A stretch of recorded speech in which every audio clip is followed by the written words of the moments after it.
Welcome back, everyone. So in today's video we're doing some more testing. I've been testing the poop out of the discus. Never mind this mount. This is not supposed to be there. That's just there because I didn't print one of these. But anyways, first we have the analog setup here with the Happy Model all-in-one and the Happy Model 1404 motors and the Speedy Bee VTX going at 800 milliwatts with a Foxeer Toothless Nano 2. And then here we have the beefier setup. We have a Mamba stack, one of the older ones with the M600 thing. Actually, this has an M600 on it as well, I believe. And yeah, because these are all from before. And this camera is the Runcam Phoenix Nano 2, which I like. Like, I kind of like when you have that like neon colored look, and I feel like this kind of gives you a bit more contrast, a little bit more of a neon colored look.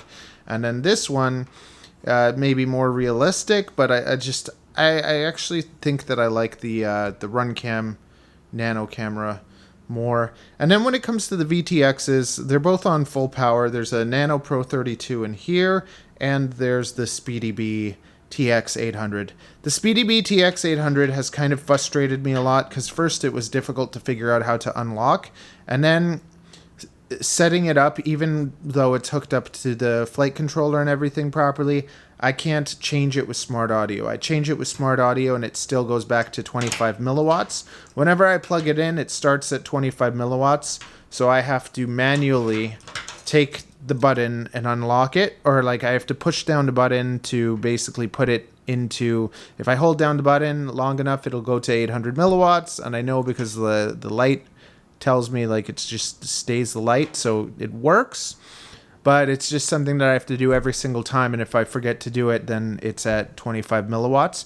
So that's really frustrating because like that kind of makes me dislike it a bit more than just the Nano Pro 32. It just works really nicely, and I get good vibes flying this drone because it's just smooth and everything. Also, this one, I haven't had this one in working condition for a while, so now the flight times on this are insane. I'm getting 9-minute flight times, and I finally found a way to also mount an antenna because the MMCX whatever connector was harder to get to fit into anything, so I made a new custom mount that could work with this antenna, and now this is working.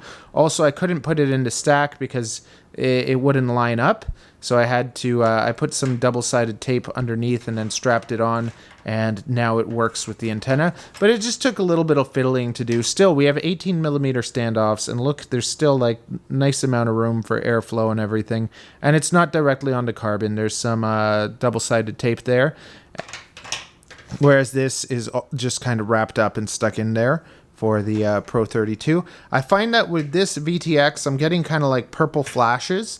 I don't know if that's the VTX or the camera or what that is, but that's what I find the interference with this one when I do certain flips or whatever. Sometimes I get like where the color goes purple, and then with the TX800, I don't get that. But what I do find is that I find that the flashes on this are a little bit more like intense, like they're more like rainbow flashes that kind of, I don't know, that's the experience I feel from that versus the Pro 32. It kind of goes purple, but I don't get like as intense flashes, so I find that I have a bit more confidence with this one, even though the Pro 32 isn't as strong as the TX800. But I have ordered a, okay, let's turn around and talk to you now. Yes. Okay, but I've ordered now a Rush, like Han Solo, a Rush Solo one. The I think it's 1.6 watts. So I don't know. I'm going hard on the analog. I'm testing out all this stuff. Maybe it's like old stuff, but the way I'm looking at it, instead of, I'm gonna have I have an 03 coming too, but I've really enjoyed analog. Even though people say that digital, you don't feel the latency and whatever, I do feel like I enjoy analog more. And the way that I look at it is like I want to find the best setup that I can get to kind of fly. And I've spent the past few years basically just buying everything and testing everything and trying to find that kind of perfect setup. And the way I look at it, I'd rather spend more money on like the top of the line kind of analog stuff, since like it's come so far, and buying like the best stuff costs like $50, $60 for a BTX versus like $200 for the DJI like Vista stuff, or $350 for an O3. Eventually I'm going to get there, but I like the idea with analog that I can just push things to the limit, go as hard as I want, and not really feel as bad destroying stuff, because I just tend to destroy everything. And just with analog, I feel like I have that like instant like power right there instantly, without any delay, without any stuttering, without getting your brain to like get used to the latency. Like it's just instant phenomenal power.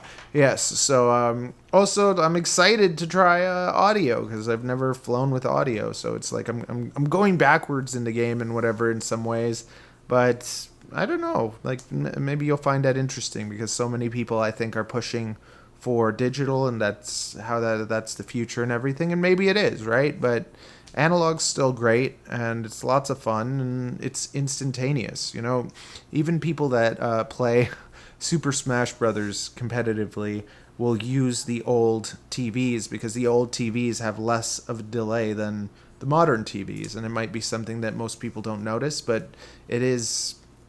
it makes a difference, right? So I don't know. Tell me what you think. Are you with me? Are you team analog? But like I like everything. I got another HD Zero on the way too. But it's just I think that I probably would be an HD Zero fan if the things didn't break every time you use them. Like I break everything, but it's just like Vistas at least took me a while to smash apart.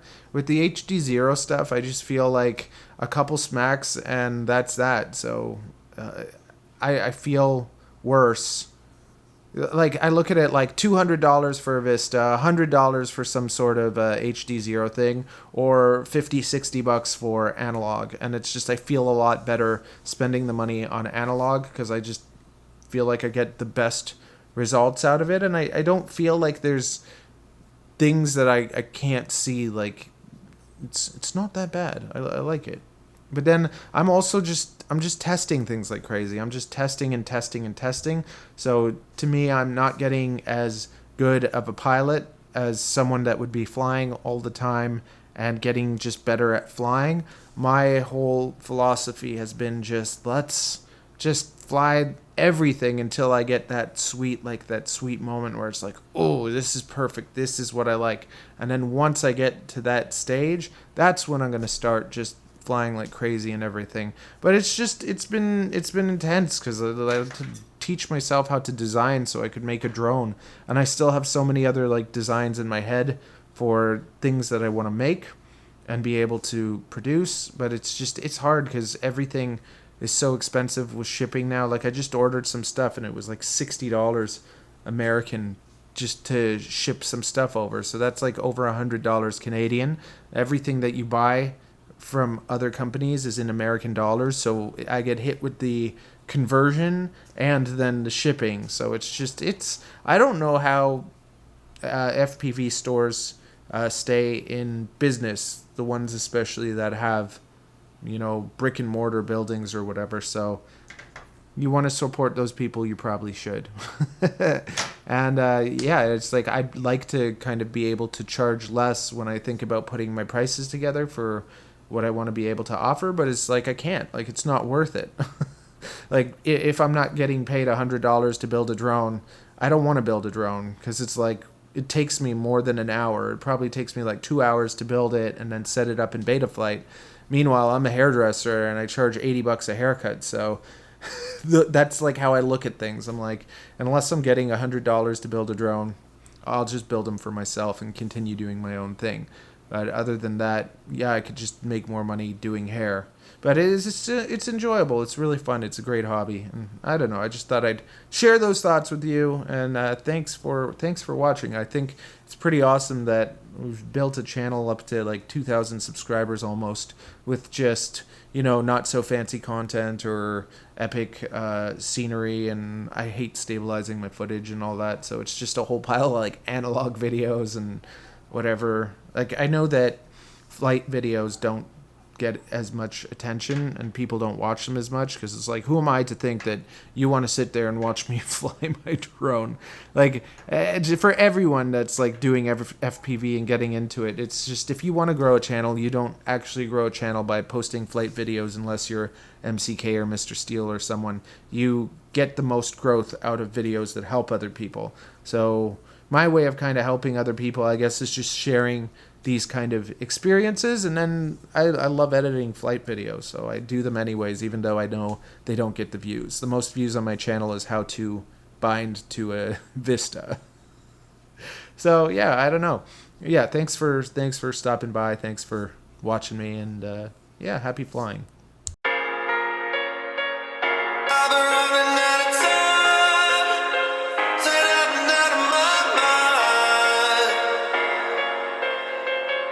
I've been running